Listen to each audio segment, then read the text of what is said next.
السلام علیکم دوستو، امید کرتے ہیں کہ آپ سب خیریت سے ہوں گے۔ یہ جو جہیز معاشرے کی تباہی اور بربادی کا ایک بہت بڑا سبب ہے۔ جہیز کے نام پر ہم لوگوں نے نکاح کو مشکل بنا دیا ہے۔ اس خوبصورت اور حسین رشتے کو جہیز کے نام پر اور کئی مطالبات پر لڑکی کے والدین کے لیے ذہنی اذیت بنا دیا ہے۔ برصغیر میں خاص طور پر پاکستان اور ہندوستان میں جہیز لینے کا رواج بہت عام ہے۔ کسی لڑکی کی شادی پر لڑکے والے اس سے جہیز کا مطالبہ کرتے ہیں۔ شادی میں یہ رسم بہت ہی خاص سمجھی جاتی ہے اور بہت سے لڑکے والے شادی کرنے کے لیے کچھ شرائط اور مطالبات رکھ دیتے ہیں، اور اگر وہ پوری نہ ہو سکیں تو لڑکی والوں کو انکار کر دیتے ہیں۔ مثال کے طور پر گھر، گاڑی، بڑے چیکس وغیرہ، اور ان شرائط کو مد نظر رکھتے ہوئے وقت انہیں یہ خیال نہیں رہتا کہ یہ جائز بھی ہے یا نہیں، حلال ہے یا حرام۔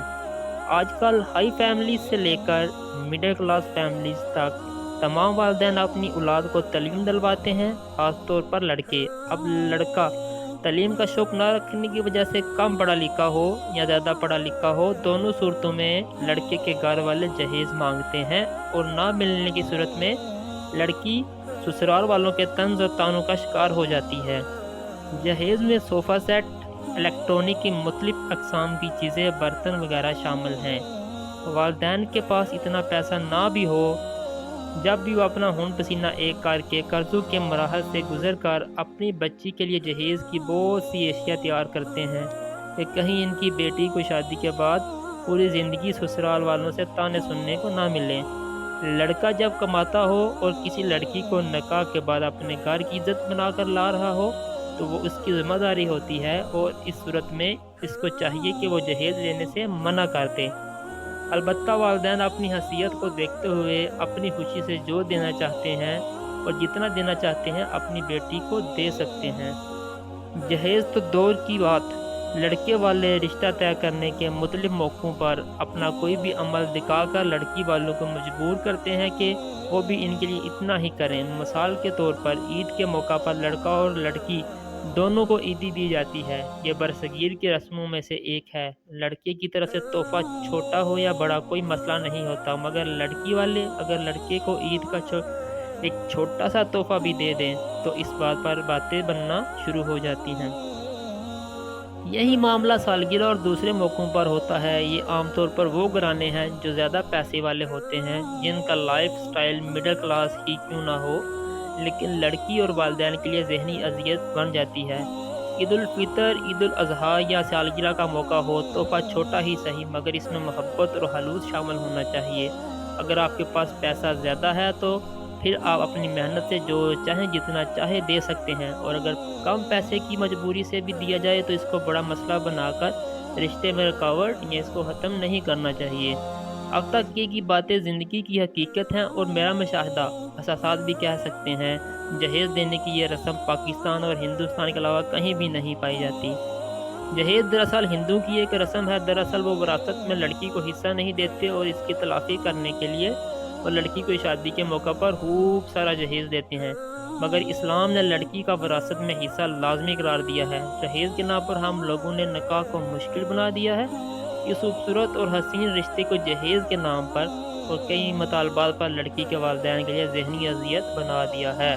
لوگ کہتے ہیں جہیز رسول اللہ صلی اللہ علیہ وسلم کی سنت ہے، کیونکہ رسول اللہ صلی اللہ علیہ وسلم نے اپنی صاحبزادی حضرت فاطمہ کو ان کے نکاح کے موقع پر کچھ ضروری اشیاء دی تھی، لیکن چونکہ حضرت علی رسول اللہ صلی اللہ علیہ وسلم کو چچا زاد بھائی تھے اور بچپن سے حضرت علی آپ صلی اللہ علیہ وسلم کی سرپرستی میں تھے، لہٰذا وہ آپ صلی اللہ علیہ وسلم کے بیٹے کے برابر تھے۔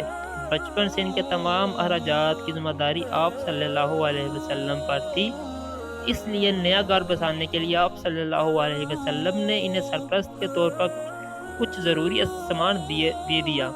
وہ سامان جو آپ صلی اللہ علیہ وسلم نے اپنی صاحبزادی حضرت فاطمہ کو دیا تھا، وہ روایت یہاں شامل کرنا چاہوں گا۔ حضرت علی کہتے ہیں کہ رسول اللہ صلی اللہ علیہ وسلم نے حضرت فاطمہ کو جہیز میں ایک چادر، ایک مشکیزہ اور ایک چمڑے کا تکیہ دیا جس میں ازہد گھاس کا بورا تھا، لیکن اس کے علاوہ تاریخ کی کسی کتاب سے یہ معلوم نہیں ہوتا کہ آپ صلی اللہ علیہ وسلم نے اپنی اور صاحبزادیوں کو جہیز دیا ہو۔ کہتے ہیں کہ جب کسی کے گھر میں بیٹی پیدا ہوتی ہے تو تب ہی سے اس کے لیے جہیز تیار کرنا شروع کر دینا چاہیے، کیوں نہ کہ والدین کے ذہن میں ایک خوف پیدا ہوتا ہے اگر بیٹی کو اچھا اور بہت زیادہ جہیز نہ دیا گیا تو ان کی بیٹی سسرال والوں کے طنز اور تانوں کا کہیں نشانہ نہ بن جائے۔ اب بات ہوتی ہے شادی بیاہ میں بہت سی رسوم و رواج اور خوب پیسہ خرچ کرنے سے متعلق۔ شادی بیاہ کے موقع پر مختلف رسم و رواج سے متعلق مشاہدین میں یہ بات سامنے آئی ہے کہ وہ لوگ جن کے پاس اتنی گنجائش نہیں ہوتی کہ وہ اپنی بیٹی کی شادی بہت دھوم دھام سے کر سکیں، لیکن زمانے کی دوڑ میں جلن، حسد اور احساس کمتری کا شکار ہو کر لوگ زیادہ سے زیادہ اچھے فنکشن انجام دینے کی کوشش کرتے ہیں اور اپنے پیاروں کے احسانات کا شکار ہو جاتے ہیں۔ لڑکی کی شادی میں زیادہ پیسے نہ ہونے کے باعث لڑکی کے قریبی رشتہ دار، چاچا، ماموں، تایا یہ شادی بیاہ میں ہونے والی تقاریب کے لیے کچھ رقم ادا کر دیتے ہیں، لیکن بدلے میں گھر والے ساری زندگی کے لیے ان کے احسان مند ہو جاتے ہیں۔ کیوں نہ کہ اللہ ہم پر جتنے بھی احسانات کرے، مہربانیاں کرے، وہ مالک کبھی نہیں جتاتا، مگر ہم گناہ گار انسان نیکی کر کے کسی نہ کسی موقع پر کسی بھی عمل سے جتا ہی دیتے ہیں۔ اگر لڑکا لڑکی دونوں کے گھر والوں کے پاس اگر زیادہ پیسہ ہے تو اپنی مرضی سے خرچ کر سکتے ہیں، کیوں نہ کہ مہندی اور دیگر رسموں رواج تو سب ہی کو اچھی لگتی ہیں۔ اگر یہ دوسری قوموں سے آنے والی رسمیں ہیں، لیکن اگر پیسے کی استطاعت زیادہ نہیں رکھتے تو کم لوگوں کو بلا کر سادگی سے نکاح کر دینا اور ولیمہ کی تقریب کر دینا بہت خوبصورت بات ہے اور انداز بھی۔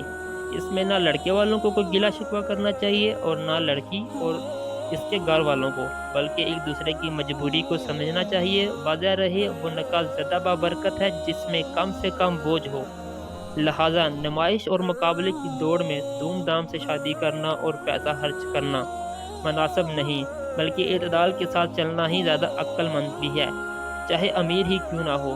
جہیز کے معاملے میں گھر والے اپنی خوشی سے جو کچھ دینا چاہیں یا لڑکی اپنی خوشی سے جو کچھ لے کر جانا چاہے لے جا سکتی ہے، لیکن وہ سب اپنی حیثیت کو دیکھتے ہوئے ہی، مگر ہمیں اپنی باتوں، رویوں اور عمل سے مختلف مواقع پر نکاح کے مختلف موقع پر مختلف پیشیاں، پیسوں یا جہیز کا مطالبہ نہیں کرنا چاہیے۔ وہ لوگ بہت ہی کم ہوتے ہیں جو کہتے ہیں کہ ہمیں جہیز نہیں چاہیے۔ خوب پڑھ لکھ کر اچھا کمانے سے، اچھا لباس پہننے سے، ہاتھ میں اچھی سے اچھی گھڑی پہن کر نہ کوئی لڑکا نہ مرد ماڈرن ہو جاتا ہے، اور نہ خوب تیار ہو کر اچھے لباس میں ملبوس بال کھلے کوئی لڑکی یا شادی شدہ عورت ماڈرن بن جاتی ہے۔ صرف فنکشن کے لحاظ سے اچھا ہے۔ ماڈرن اور مہذب وہ انسان ہے جس میں دنیا اچھی ہو، جس کے اچھے طور طریقے، اچھی سوچوں اور خیالات اور اچھے اخلاق کی وجہ سے دین پر عمل کر کے زندگی کو اچھا اور آسان بنایا ہو، جو اپنی استطاعت کو دیکھتے ہوئے خرچ کرتا ہو۔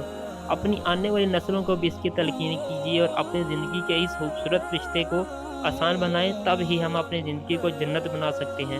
آئیے ہم سب عہد کرتے ہیں کہ جہیز سے متعلق کوئی رسم کو ہم آئندہ نہیں اپنائیں گے۔